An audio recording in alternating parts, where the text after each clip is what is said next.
yazmayı bize görüş qismət ve azadıq taleyimizdə seçim etmək. Verilib bizə izin, hökm, sevgi, anlam ve bu izin ile yolumuza davam. Senin üçün anlam nurdur, xəzinədir. Mənim üçün sevgi en büyük zirvedir.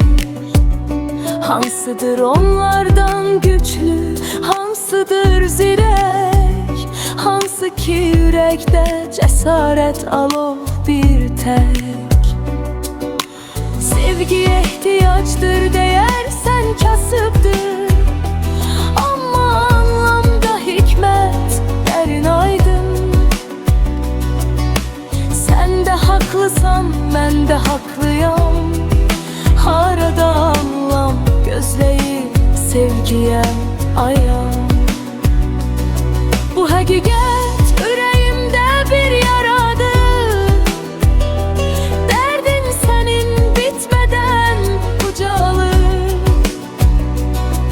Sadəcə məni tək qoyma, yanımda qal.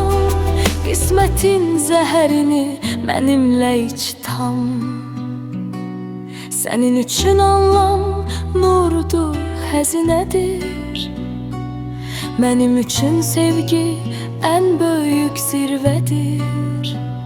Hansıdır onlardan güçlü, hansıdır zirək, hansı ki ürəkdə cəsarət alov bir tək.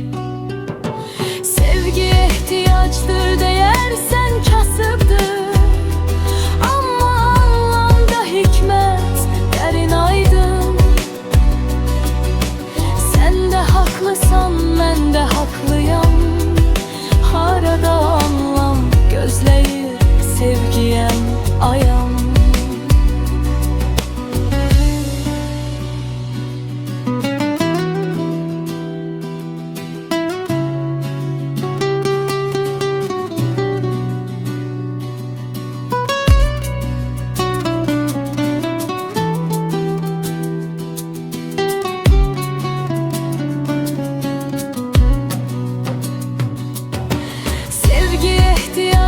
Deyərsən kasıbdır, amma anlamda hikmət dərin aydın.